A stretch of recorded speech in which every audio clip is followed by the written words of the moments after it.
दोस्तों एलपीएनटी का प्राइस भारी उतार चढ़ाव के बाद $1.42 पर ट्रेड कर रहा है। तो फ्रेंड, जैसा कि मैं शुरू से कहता हूं कि एलपीएनटी में हमें अब इन ऊंचाइयों को तो भूल ही जाना चाहिए।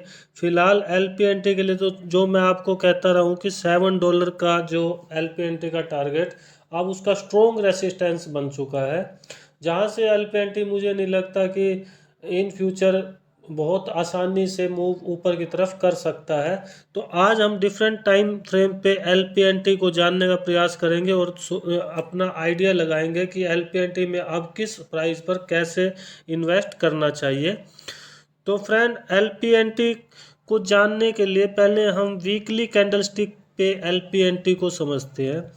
एलपीएनटी को फ्रेंड समझने का सिंपल सा मेथड आपको मैं बता देता हूँ।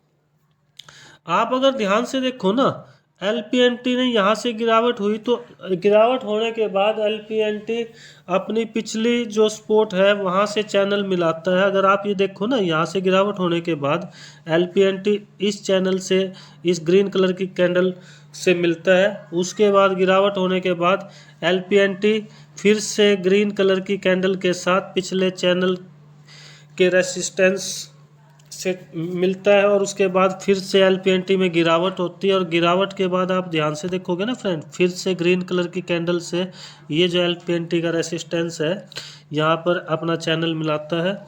और उसके बाद से अगर आप फ्रेंड देखो ना, तो एलपीएनटी को अगर मैं जूम करके दिखाऊं आपको, तो यहाँ से एलपीएनटी जो $6 की इसका जो रेसिस्टेंस है ना, ये वाला $7 का, यहाँ से एलपीएनटी इस कैंडल के साथ तो चैनल मिला लेता है, लेकिन उसके बाद से ना एलपीएनटी का $7 का जो ये है, यहाँ से एलपीएनटी अब तक अपने चैनल को नहीं मिला पाया है। तो ये एक एलपीएनटी के लिए स्ट्रॉन्ग रेसिस्टेंस या आप टारगेट कहो ना, टारगेट माना जा सकता है। अब इसी थ्योरी को फ्रेंड अगर हम वनडे की कैंडल स्टिक पे देखें, तो आप देखोगे वनडे की कैंडल स्टिक पे भी ना एलपीएनटी इसी प्रकार से अपनी जो उसके रेसिस्टेंस है वहाँ से अपना चैनल बनाकर ही गिरता जा रहा है। अगर आप देखोगे ना, ये एलपीएनटी का रेसिस्टेंस था, यहाँ से एलपीएनटी ने अपने चैनल को मिलाया, उससे नीचे की तरफ इसकी गिरावट हुई। अब अगर हम फ्रेंड आगे बढ़े, आगे आप देखोगे तो सेम यही कंडीशन आप देखोगे। एलपीएनटी का ये रेसिस्टेंस था, एलपीएनटी में गिरावट हुई, यहाँ से उसने चैनल मिलाया और फिर उसके बाद से उसमें फिर से गिरावट हो गई और एलपीएनटी में गिरावट होती चली जाती है।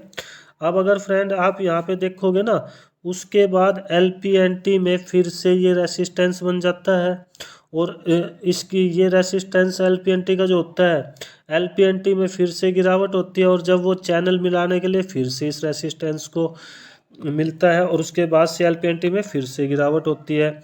उसके बाद आप देखोगे ना फ्रेंड, अब एलपीएनटी में जो ये रेसिस्टेंस बन गया ना, ये वाला रेसिस्टेंस एलपीएनटी में हो गया, इसके बाद एलपीएनटी में कोई भी इस प्रकार से बाउंस नहीं आता कि वो अपने इस रेसिस्टेंस को मिल सके। तो एलपीएनटी में एक ये एक्सपेक्टेड बाउंस हम अगर वीकली कैंडल स्टिक पे देखें तो भी हमें दिखाई देता है, और अगर हम इसे वन डे कैंडल में देखें तो भी हमें दिखाई देता है।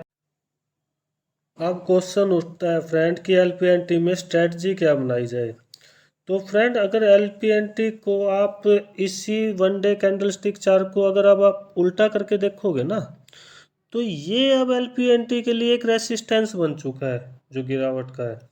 तो एलपीएनटी अगर इस रेसिस्टेंस पे आएगा तो ये ऊपर की तरफ बाउंस हो सकता है।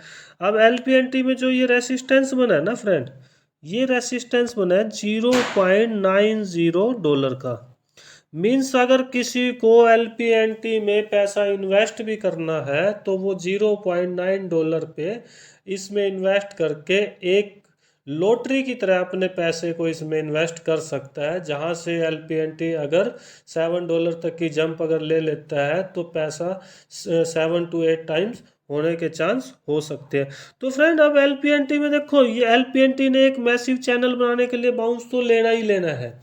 अगर हम $0.90 से एलपीएनटी में अपना 25% पैसा इन्वेस्ट करें और साथ में हर गिरावट के साथ थोड़ा थोड़ा अगर इसमें इन्वेस्ट करते रहें, तो एलपीएनटी हमें बम्पर रिटर्न भी दे सकता है। लेकिन फ्रेंड, यहाँ आपने ध्यान यह रखना है कि एलपीएनटी में जो मूव आना है वो मूव एक शार्प तेजी से आने वाला मूव होगा, इसीलिए हमें अपनी सेलिंग की बिड भी साथ के साथ लगा के रख देनी चाहिए। और एलपीएनटी में आने वाली बड़ी ऊंचाइयों को तो हमें फ़िलहाल के लिए भूल जाना चाहिए। उतना ही पैसा अब हमें एलपीएनटी में इन्वेस्ट करना होगा जितने पैसे के लिए हम रिस्क उठाने के लिए तैयार हैं, यानी कि जिसे भूलने के लिए तैयार है। तो नेक्स्ट वीडियो में फ्रेंड हम एलपीएनटी के कई ऐसे पहलुओं को डिस्कस करेंगे जहां से हमें एलपीएनटी के प्राइस और उसकी बाइंग का सही से अंदाज़ा और अच्छी प्रकार से लग सके।